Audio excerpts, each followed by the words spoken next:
For the next talk, we welcome a contribution to the ever-expanding zoo of malware in the ecosystem of insecurity, Pegasus. It's about the case of Ahmed Mansour. The Citizen Lab does excellent work in forensics, and it even made it into the Christian Science Monitor lately. And a big round of applause for Bill Marzak and John Scott Railton.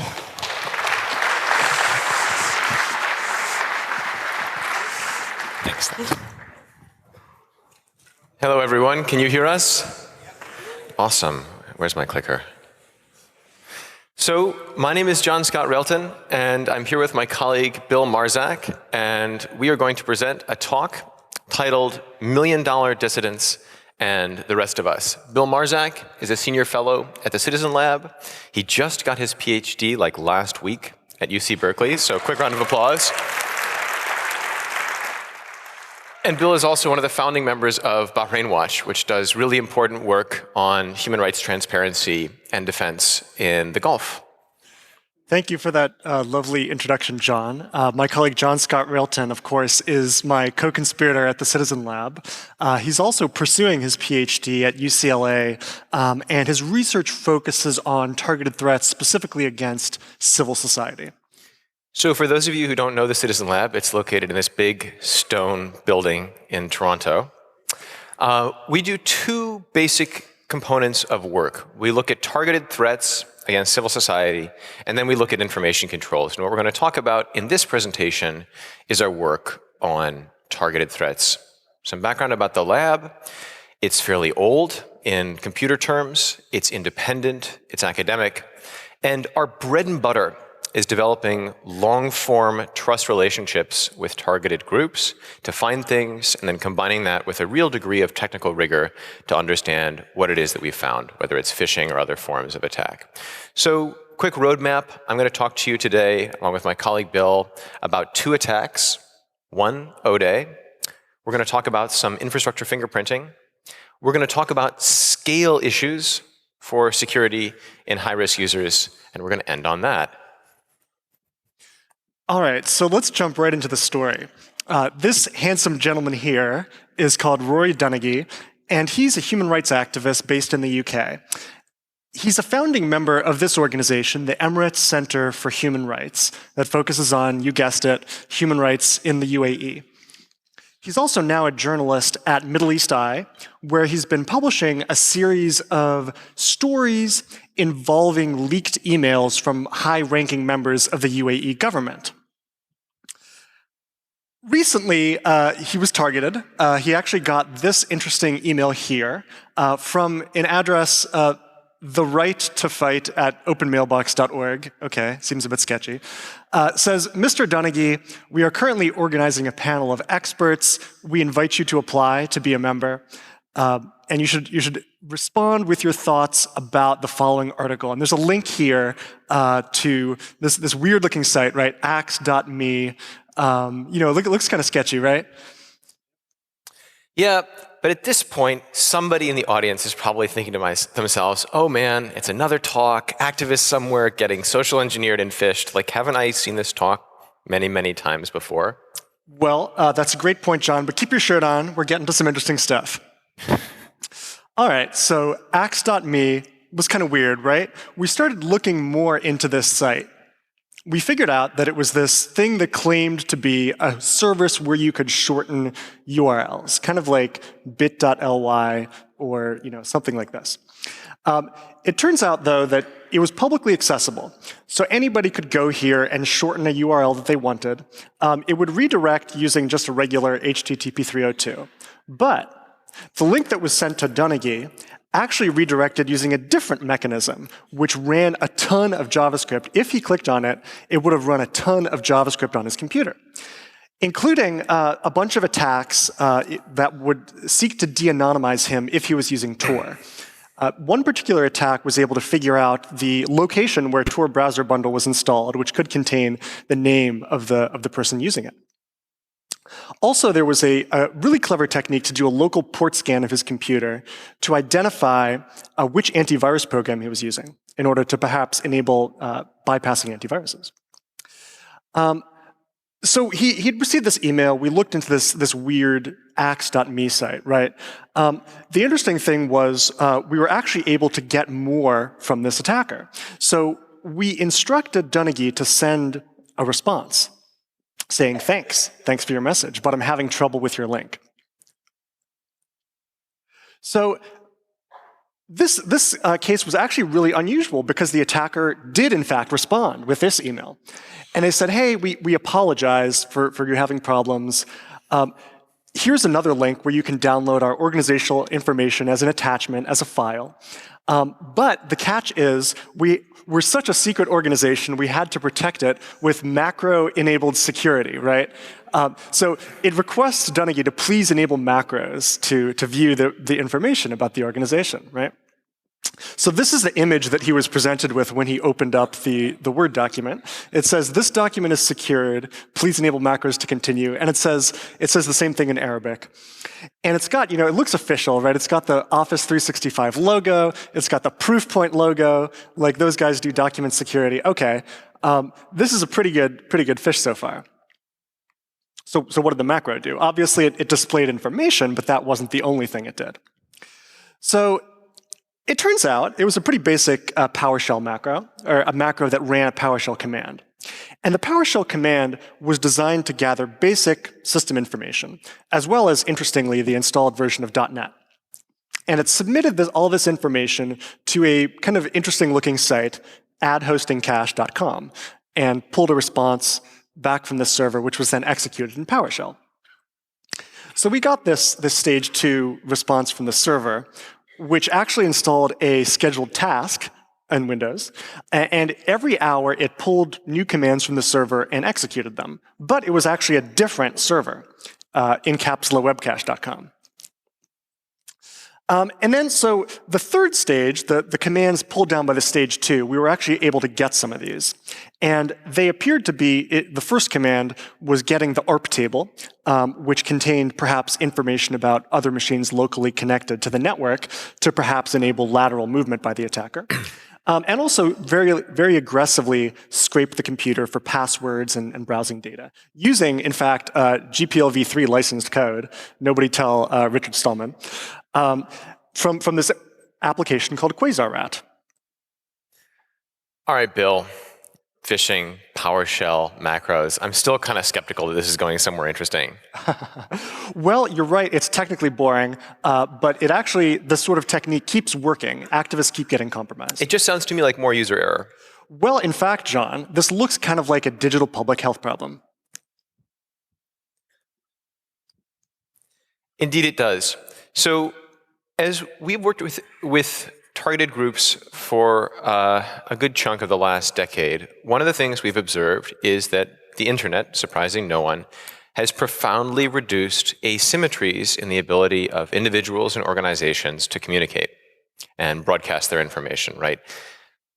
The advantage, the story I always think of is like in a coup d'etat, it used to be, the rebels had to capture the TV station, now everyone can have something like that. So it's very exciting, and it's profoundly changed the way that civil society does its communication. But there's a great overhang, because that technology has not itself changed the underlying asymmetries of risk and power that are still articulated through the internet. What that means in practice is that civil society is really vulnerable. And it's made more so because most civil society organizations, most NGOs, are like the ultimate bring your own device, bring your own computing style, computing environment. There's absolutely no IT department. There's no choke point on the network that you can monitor. Most people have very mixed, even artisanal relationships to their security, and little access to behavior if you're trying to change behaviors. And usually documentation of bad things is terrible. Put differently, it's a big headache to try to do security. And the reason is not some kind of moral or ethical deficiency. It's that people are really strapped for time and resources and knowledge and are trying to focus on their primary objective, which is usually not securing their boxes. The predictable result, of course, of all of this is a hidden, and sometimes not so hidden, epidemic of compromises within civil society. So, what happened to the story we were telling? Well, so that story about macros in PowerShell will actually lead us to an iOS 0 day. All right, I'm interested, Bill. Okay, let's break it down, John. Okay, so we published the information about Rory Dunnigy and his targeting in a Citizen Lab report. You can read about it. As part of this, we were able to trace the stage 1 and stage 2 domains, ad hosting cache and Encapsula web cache, to 11 and 69 other domain names, respectively. And now once we had this, the next question was, could we trace it even further? So we started looking at the whois information for these domain names, as well as a bunch of their DNS records, specifically the SOA, the Start of Authority DNS record.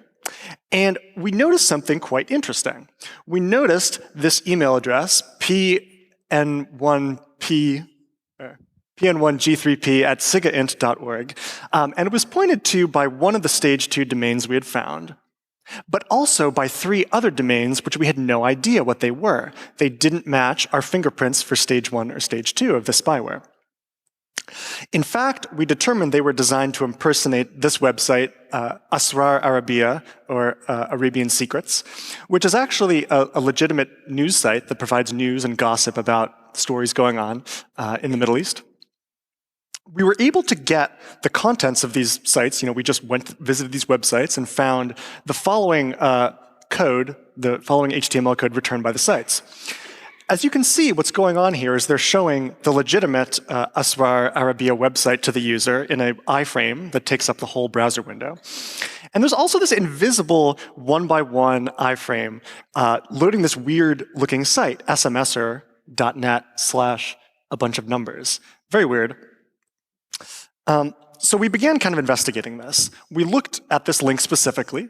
We found that it redirected to smsr.net/redirect.aspx, which returned this HTML code. And you can see this is kind of weird. It's got a very distinctive format. There's 2 meta redirects to Google, and there's kind of like a blank title and a blank body. It struck us as very odd. So we used this as a fingerprint and, in fact, scanned the entire internet looking for this same fingerprint. Specifically, we use ZMAP. We use ZMAP to scan the entire internet, doing a GET request for redirect.aspx on every server on port 80. And we found actually 149 IP addresses mapping to 149 domain names, which returned this same code, only 149. So this struck us as kind of odd, the fact, maybe we were onto something important. We then began breaking down and looking at exactly what those domain names we found were. We found that a couple of them were designed to impersonate, for example, government portals, or humanitarian organizations like the Red Cross, or airlines, news media, and a bunch of other different categories. But the theme that struck us was impersonation. You can see here some of the typos like aljazeera.co instead of Al Jazeera. Another thing we noticed is that some of the domains had SMS in them over and over and over. And this struck us as odd, right? Why would you have a bunch of domain names that are impersonating things and a bunch of other related domain names with SMS in the name? Well, maybe if you're targeting mobile phones and people get, some sort of link that has, SMS in it, maybe they're more likely to click on it. So at this point, we figured maybe these domain names, these 149 domain names, were designed to target mobile phones. So we waited and we asked around. One of the key features of the way that Citizen Lab does its work is that it often leaves us with big questions and watching. So to think about our workflow, it often involves encountering a group that's received something suspicious. We take a look at what they've received. We often find some command and control infrastructure, and then we look and we wait and we poke. And at the same time, we will develop fingerprints for that C2 infrastructure and start to get a better sense of where else it might be in IPv4 space. We'll then often go back, having found infrastructure, which is where we are in this story, and start looking for malware or something that talks to that infrastructure. And what we're doing is exploiting a fundamental principle, we think, of targeted surveillance using intrusion, which is when it's used at the scale of monitoring a group of people rather than a single intrusion, infrastructure is going to get used, not just for one person, but for a bunch. That means that servers are going to stay online for a while. That means that there may be malware floating around. And this is really part of the enabling feature of this community for the work that we do. And it translates into interesting results. So in 2014, using fingerprints developed for the malware of Hacking Team, we came up with a list of suspected government users. In 2015, we did the same thing, updating earlier work on suspected government users of FinFisher. But back to waiting.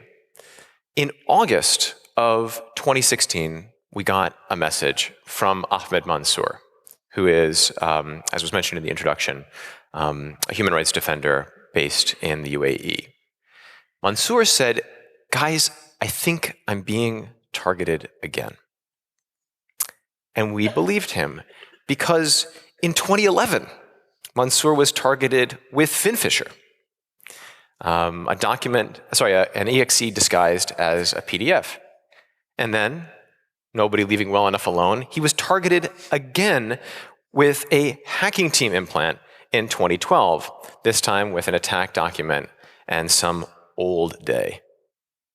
So, we paid attention. What he had for us was 2 SMS messages that he had received, basically translating to news secrets about Emiratis tortured in state prisons. Something relevant to his work, not only as a human rights defender, but to him personally, as he's previously been arrested and jailed for his highly important work. So we said, nice bait, we'll take it. So, as John said, we decided to take this bait. We decided to somehow see what was behind these links that Mansour had sent us in the text messages. So what did we do? Well, we actually figured, hey, let's open these up on an iPhone. He received the links on his iPhone 6. So we said, okay, we've got an iPhone. Let's factory reset it, and let's connect it to the internet through a laptop. Since the link was using HTTPS, we wanted to capture everything, so we set up a laptop with MITM proxy and Wireshark, and basically installed our fake root cert on the iPhone and transcribed the link into Safari on our iPhone. So all of the phone's internet traffic was going through the laptop. We could see everything, and our goal was to kind of capture what might be behind this. So what happens next will shock you. All right, so this is the output from Wireshark that we were seeing on our laptop. So the first thing, obviously, we transcribed the link, we typed it in, and we see what you'd expect, a GET request for the link. And it turned out this was a blob of obfuscated JavaScript, which already was quite interesting. The next thing we saw is that about 10 seconds after we typed it in, the Safari window on the iPhone closed. Very weird, very unusual. This was our first indication that, okay, maybe there is some sort of shenanigans going on here with this link.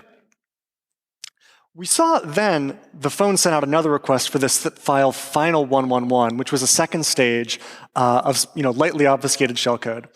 A bunch of other requests appeared to emanate from the phone, giving basically like logging data or the status of what was going on to the server. And then we saw a message saying, trying to download bundle. In other words, the phone sent a log message to the server saying that it was trying to download something. And it was trying to download this file, test111.tar, which actually was an iPhone application.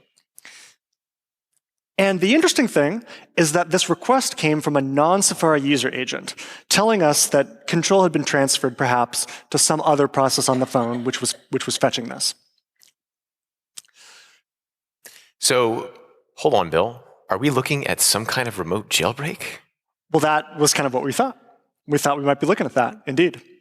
So, what exactly did we get? Well, it turned out that what we had seen was the result of 3 zero-day exploits. The first, an exploit in Safari, and the second 2 exploits designed to jailbreak and install an app on the phone. The payload that it installed was actually capable of recording messages, voice, and all kinds of other data from a number of apps on the phone.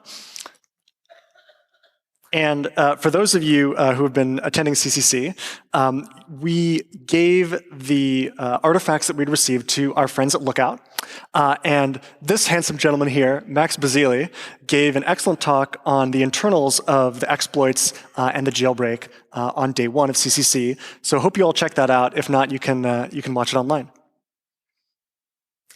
So, of course, we also realized, along with Lookout, that it was time to do some responsible disclosure towards Apple, which we did. What is, of course, interesting is that this was the first known, so the first publicly announced remote iOS jailbreak. Pretty exciting. And these are things that in no way come cheap.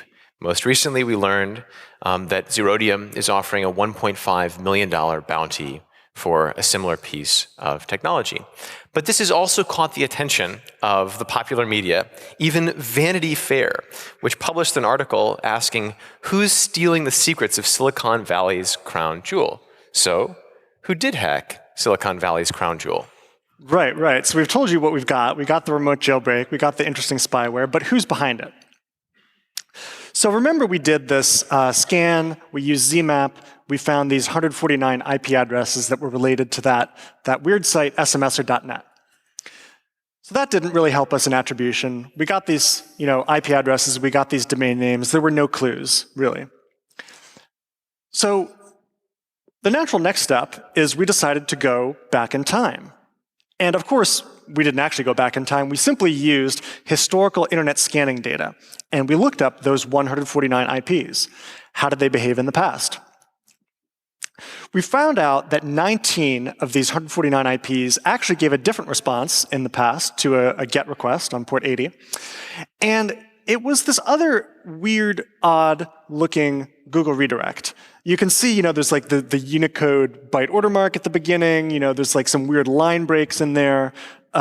Looks pretty odd. And of course, we've got the blank title and blank body. So this was very interesting. And the next natural question was, okay, 19 IP addresses return this. How many other ones return the same response in that historical scanning data? So we found that it was returned by about 85 or so other IP addresses, including IP addresses pointed to by 3 interesting domain names, NSOQA.com, QAintQA.com, and mail1.nsogroup.com. And NSO Group, of course, is a spyware vendor based in Israel. This is a screenshot of their product brochure showing that they do indeed control the domain name nsogroup.com. And in fact, the first 2 domain names listed there are also registered to people with nsogroup.com email addresses. So NSO Group's brochure mentions that it's a leader in the field of cyber warfare. They have this solution called Pegasus, which allows full monitoring and exfiltration from phones, and it's exclusively for the use of government and law enforcement agencies.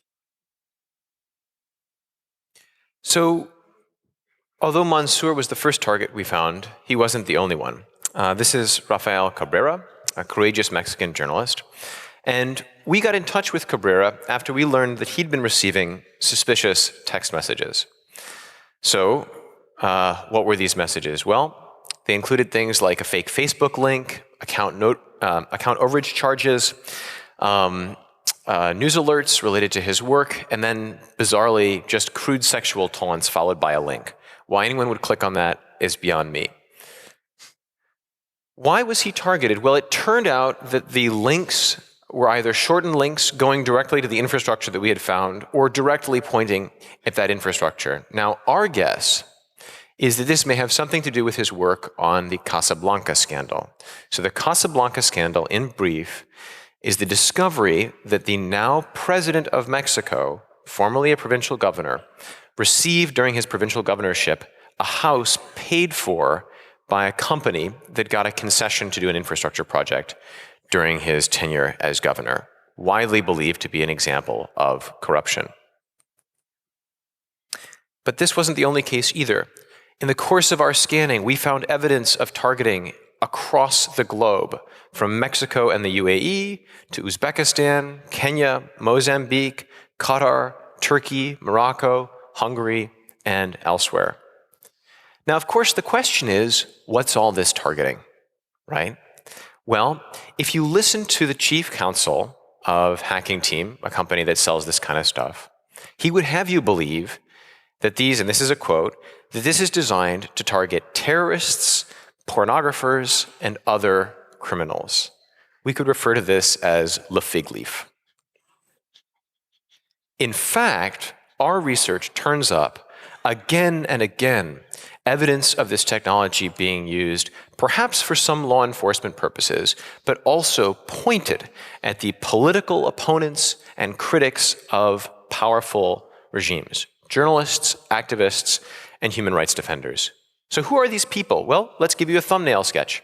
Hisham, a human rights defender from Morocco, one of the few free voices during the time that he ran an organization systematically prosecuted by the government. His organization, Mumfakinch, was targeted with commercial malware, work done by Bill, Morgan Marquis Barr, and others, including Claudia, who's here somewhere. We have an Ethiopian journalist based in the US. He and his news organization were targeted by, we believe, the Ethiopian government in the process of reporting on that country. So, clear evidence this kind of spyware in no way reflects borders. It certainly doesn't respect them. Carlos Figueroa, an opposition politician in Ecuador, and of course, Ahmed Mansour. What's interesting about each of these people is that they are, in our view, million-dollar dissidents. The cost of these programs is, in effect, price tagging the power of their speech in the eyes of the governments who are scared of them. So we have this thing that we bandy around in the lab, which is this idea of the principle of misuse. Basically, commercial surveillance technology, including intrusion tools and 0 days, will be misused in proportion to the lack of accountability and oversight. This is in no way a new discovery. This is something that history has shown us time and time again with different regimes. Our view is that the current spyware market is just fully proving that history repeats itself. That said, there are some saliency issues. So, as Claudia pointed out yesterday, surveillance technology that's sold by companies gets a lot of attention. And the specific companies who sell it get a lot of attention, whether or not they happen to be representative. This is especially true when zero-day exploits are involved. And it's also the case that this is only part of the threat to civil society. So here's some thumbnail bar charts. The point that I'm going to make with them is basically this. The lion's share of the malware attacks that we look at and that we see at the Citizen Lab, so note there's a potential selection bias, there's some we don't, emphasize high social engineering sophistication and minimum necessary technical sophistication. You don't need a really fancy lockpick if you can climb through an open window. Some numbers to back this up. Here's some rigorous work done by my colleagues and I, tracking thousands of attacks against civil society organizations working in Tibet, as one example. And what we see when we track which exploits are used is a proliferation of old days and very few 0 days. This pattern is fairly common. But that's, of course, not the whole story. And by no means would I argue that you shouldn't pay attention to commercial surveillance. Right. As John says, threat actors tend to focus on the easiest way to get in. However, sometimes the easiest way to get in is a zero-day exploit using these commercial surveillance tools. And commercial surveillance tools do receive a lot of attention, but I think it's important also to focus on these because commercial surveillance is not just the surveillance tool. It's really exporting all of the expertise to run a well-resourced surveillance state. If you look at companies that operate in this space, like FinFisher, for example, they don't just sell you the spyware. They do sell you the spyware, of course, but they also sell you the support, and they sell you the training. And what is this? This is essentially updates to get around new security measures in antivirus programs. And if you don't know how to hack or phish, they'll teach you how to do that too. So these vendors are not just selling the tools, they're also facilitating the proliferation of the surveillance state. So one of the bigger picture problems that we've got as we're thinking about how to defend against this stuff is the following problem. You don't know who the next activists are going to be. they don't even know themselves. And so the question is, how in an environment where everyone is mostly using commercial platforms and tools for their communication, even their most sensitive communication, how do you secure this world? Well, one potential strategy is to make us all, if you'll forgive the hyperbolic language, potential million-dollar dissidents. Put differently, this means raising the cost to target an arbitrary person. So how do you do that? Well, there is the iPhone model, right, which is you create a walled garden and you make it very, very hard for users to do certain activities. So you trade some user freedoms in exchange for security. We see elements of this model throughout. For example, as Chris Soghoian correctly pointed out yesterday, Chrome, extremely secure browser, trades user security for a degree of privacy. One of the challenges of this space is that companies have done a really efficient job at attracting people who are activists, at attracting people who are going to use these tools in ways that are politically sensitive. And many who face serious threats or will one day are using a Gmail inbox right now or something similar. These are not tools currently designed to handle high risk. They happen to be the most fluid tools for most user experiences. But even in these environments, one of the challenges is that the kinds of security options that would protect these groups are not default enabled, say, during the account creation process. A really good example of this would be two-factor authentication. Another is browser sandboxing, complete sandboxing as a norm across the industry. So that's a little bit what we think industry players can do, but what can you folks do in the audience? So thanks, John. You raised some very good points about ways to raise the cost across the bar of these sorts of attacks. And that's an important big picture consideration. So another thing, and one of the areas where specifically we work at the Citizen Lab, is looking also not just at the forest, but at the individual trees themselves. And pardon the expression, they're not trees, they're actual real people who are being targeted with this spyware. And the questions we try and answer are, who are these high-risk users and how are they actually being targeted in the real world? So as we mentioned earlier, we build these deep relationships and engage with activists and civil society groups. And we encourage them to forward anything suspicious that they have and send it to us. So the starting point for all these investigations, as you saw at the beginning of our talk, is some sort of suspicious or suspected malicious digital artifact, be it an email, a message, a link, a file.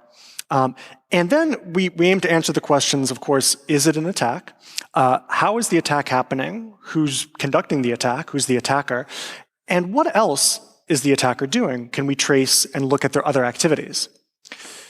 So, of course, we do this at the Citizen Lab. We've presented some cases from the UAE, and my colleague John has done a lot of great work on this. But if we look at our John here on the map, so John is but one person, and he's a very, very smart, very, very talented, very, very hardworking person. Bill did this when I was sleeping last night. But despite John's best efforts, there's no way we can get John to cover the entire world. John doesn't have enough hours in the day to interface with all of the potentially targeted groups and do this work across the world. So really, So really, the issue is that we need more people working in this field, more people, doing either the Citizen Lab model that I described or working with organizations like Claudio's Security Without Borders or similar efforts to try and not just work on, raising the cost across the board, but also focus on these individual cases which illuminate the big picture as a whole. So we'd like to conclude by just offering a few thoughts from Mansoor himself, being the main subject of our talk. We asked him if there was anything that he'd like to give to the tech community or to the world. And the message that he wants to convey is that defending human rights, in his view, is becoming more and more difficult. So the work that he does tries to communicate with victims and connect victims with the international media to raise their cases and raise awareness of human rights violations. And that's becoming increasingly dangerous because the governments, like his government in the UAE, are increasingly retaliating in ever more brutal ways. For instance, Mansour himself has been subject to beatings and arrests. His car was confiscated, his passport was confiscated. The suspected to be the government stole about $100,000 from his account, his bank account. So these retaliations can, in some cases, be very brutal.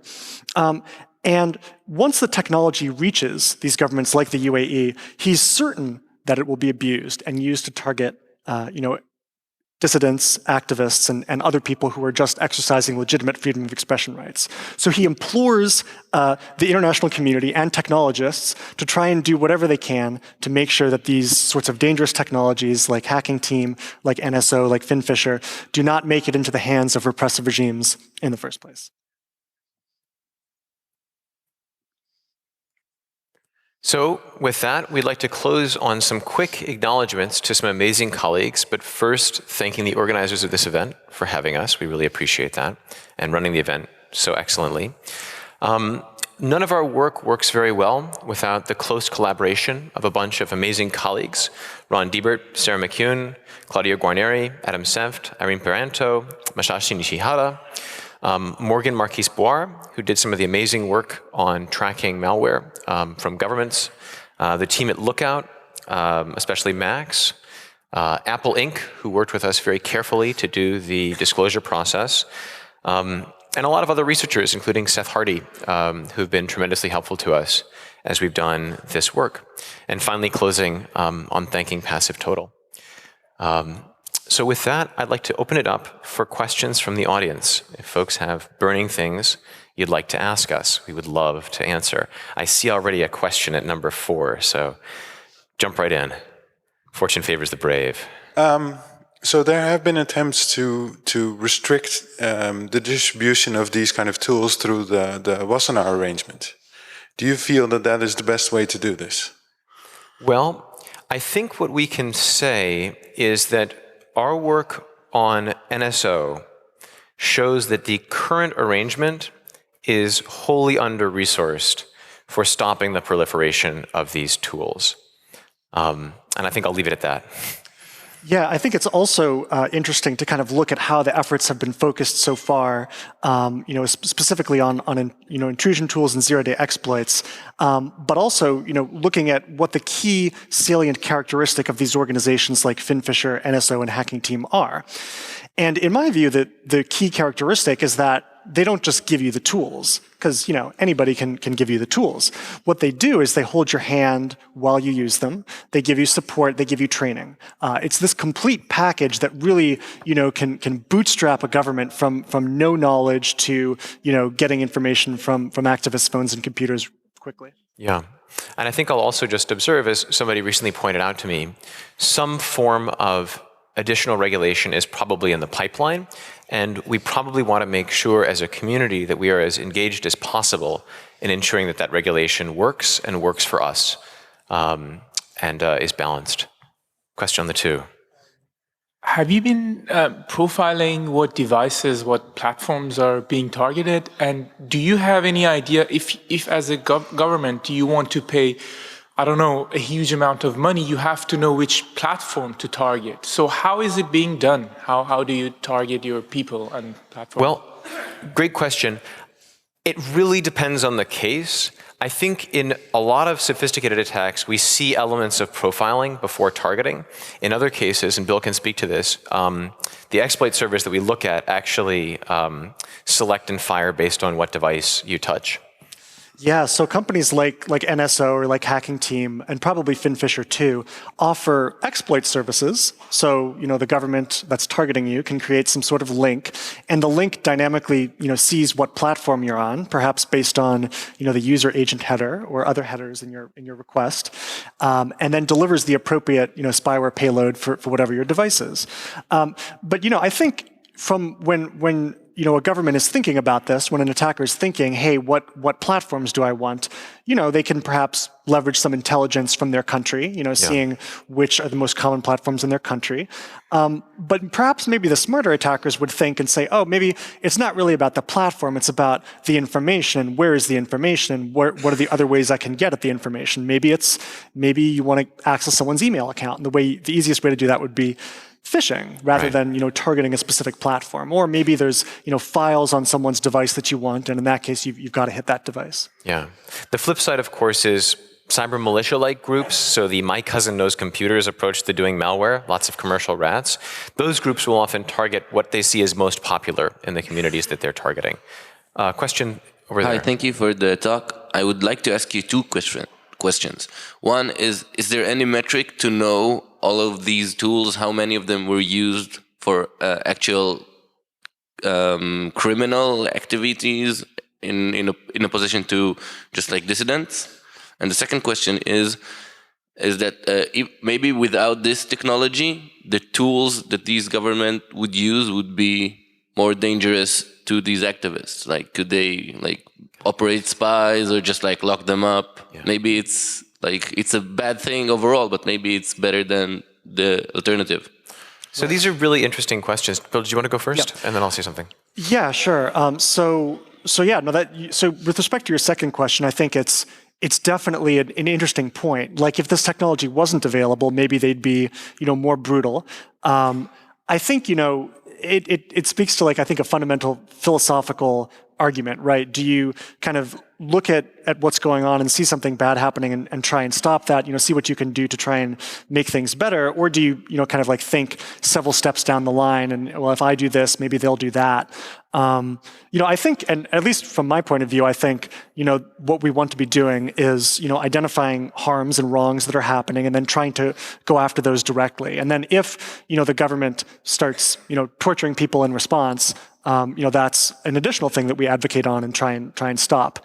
I don't know. Do you have any thoughts on that, John? Yeah, I think that the elegant way to look at this is that states are very attracted to intrusion software, and nothing you're going to do is going to change that, because more and more communications are encrypted, and many of their targets are not within their borders.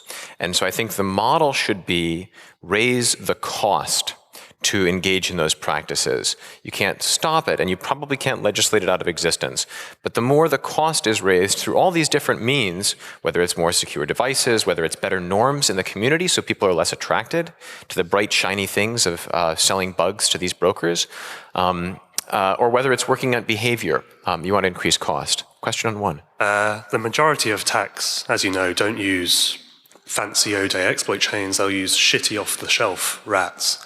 How do you hope to get the community and journalists to actually care about that? Because as a journalist, we're not going to write about another activist getting targeted by a shitty piece of malware, to be perfectly blunt, as John and I know. Yeah.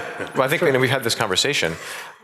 For me, I think the question goes back to what the objective is. For us, the stories that are the most important are often the human stories of harm. And journalists, if they take the time, and their editors typically will have a nose for those. And so in our view, the most important part of doing this work is finding ways to yield up real cases. That said, I can say candidly, we've noticed that editors sometimes, sort of without saying it in so many words, are tired of yet another story of activists being targeted in the Middle East. This is a problem we struggle with. I think one way forward is a little bit sideways, which is finding cases where hacking and intrusion is used in cases closer to home. That doesn't just mean, the Democratic Party or politicians. It could mean women who are victims of violence. It could be people who are being targeted or stalked. And I think more of those stories and more of those human stories will help. But it's an ongoing battle. It's why we're so pleased to be able to have an O-Day to talk about, to trot out these points. But I think journalists also have a tremendous role to play. So just one thing to flag, middlemen in the industry. The relationship between a lot of these companies and countries is often not direct. In between, there's a middleman, an organization that provides them with a fig leaf of cover, which allows the company to say, we are not operational. we don't determine how our product is used, trying to absolve themselves of a lot of the liability. This often allows them to do things like skirt regulations or to try to get around export control agreements. As researchers at the Citizen Lab, we can track the command and control and we can link it to companies. We can track the malware and we can link it to victims. But we don't have a good technical means to study middlemen. So I think that's a very fruitful area for journalists and other investigators to dig in. I think also another final important point, just to wrap up really quick, is the cases that have received the most coverage, I think, at least in my experience from the press, are cases where you can actually kind of show a documented harm because of some case, because of some targeting. Some information was gained, someone was arrested, and there's a documented harm. Certainly, as you point out, from a technical journalist perspective, the stories that are going to be most interesting are the sexy 0 days. But from a traditional journalistic perspective, I think these stories where you can establish the causal link and say, hey, this person was targeted with whatever, doesn't have to be sexy, but they were targeted, and we can show that some information was taken and then used in some sort of way that led to real-world consequences. I think that is the holy grail for highlighting, because at the end of the day, the important thing to highlight is the technology is a sideshow. The main thing is the person being targeted and experiencing the consequences for engaging in peaceful, legitimate freedom of expression activity. Yeah. Thank you. And in a sense, I think what we're talking about, we use the term an epidemic of compromises. We're talking about a problem that looks a lot like a public health problem. And in the same way that public health has historically had trouble vis-a-vis doctors who consider themselves experts and might have some views about patients needing to wash their hands or engage in certain behaviors, the same problem holds true here. We see a lot of experts' eyes glaze over when we talk about attacks that use these simple tools, and yet they work. And in our mind, that's a perfect example of a public health-like problem. And we hope to get into a place with all of you where the norms make it acceptable to see this as just as complicated and exciting a set of problems, just having more parameters than a simple piece of malware. Can I bounce to the next question, or did you have a follow-up?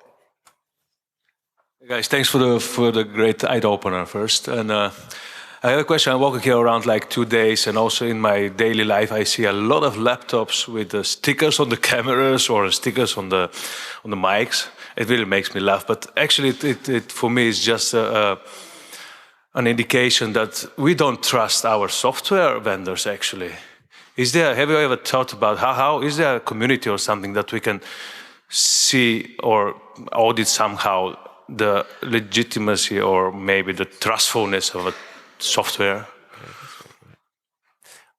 This is an interesting and hard problem. I'm going to take your question into a slightly different direction and say, I think we're in a place where a lot of people don't have a lot of trust, but especially for general users, don't necessarily know what they should be doing, what the low-hanging fruit is. So not the perfect trust, but the basic stuff. And what we see in our day-to-day is lots of activists and others who are not exactly nihilists, but don't really know where the correct sources of information should come from, what behaviors are worth their time, and what behaviors are too costly. And, pictures, stickers on laptop cameras do have the advantage of at least raising awareness. I think the big challenge, though, is in the fact that people will be looking to us as a community for easy things that they can do without a lot of judgment and without a lot of snarky, just another user error. And this is a really defining problem for us. Bill, did you have something you wanted to add? Yeah, no, I think that's, I just want to echo what you said, John.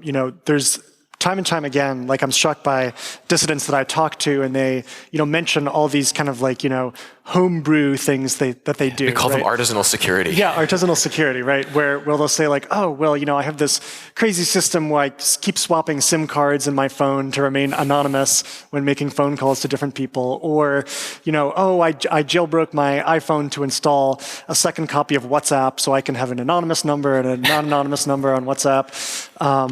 So I think there's a lot of perhaps, of these misconceptions floating around. And, in the vacuum of legitimate authoritative sources of information like this, people kind of go to, well, here's how I think, spying works. Here's how I think government surveillance works. And therefore, I have this perhaps incorrect, mental model of that. And then I'll, unfortunately get to some sort of incorrect security precaution. Yeah. So I think, this education is important, not just on, like 7 basic security tips that everyone should do, something like that, but also, more longer term efforts to kind of teach people how this works, like kind of, not, like 8-hour class or something, but kind of step them through maybe like an hour presentation, like, how exactly does this work? What exactly should you be worried about in your threat model?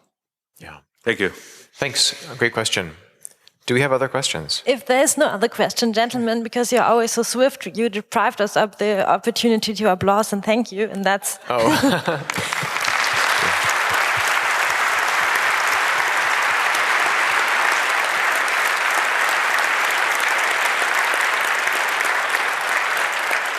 And if the signal angel doesn't signal that there's a question, I think that was the end. Any more already. questions? All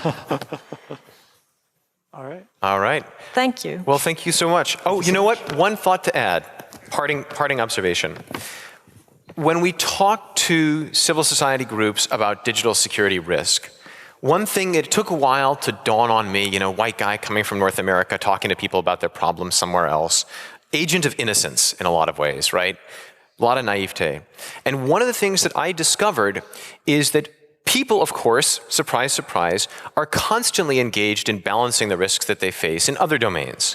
So non-governmental organizations are constantly thinking about the political risk of different choices. It's not that they aren't incapable of doing modeling of risk, they're often doing it. The challenge is how to help them port that thinking and that willingness to think about those problems into things technological. And I think we have a long way to go there. And one of the problems that we have is the perfect is often the enemy of the good. So a lot of the recommendations that we might be tempted to quickly make to someone, like, oh, well, you should use this particular security tool because it's secure, often not only don't quite mesh with their needs, but don't reflect the nuance with which they think about their own risks and the choices and balancing that they'll need to engage in. Yeah, I think there's one really interesting anecdote that I can tell that kind of crystallizes that from an individual user point of view.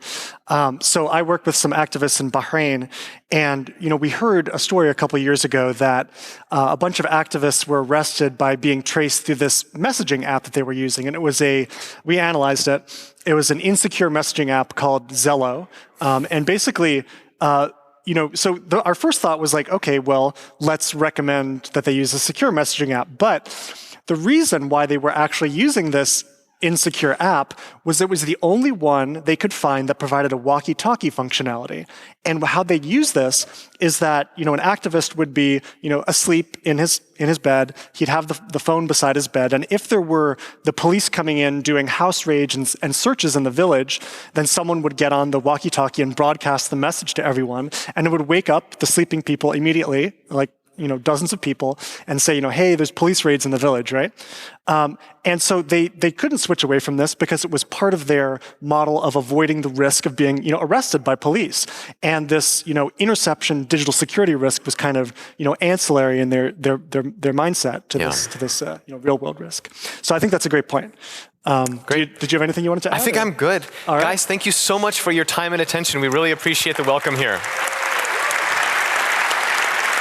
Thank you. Thank you.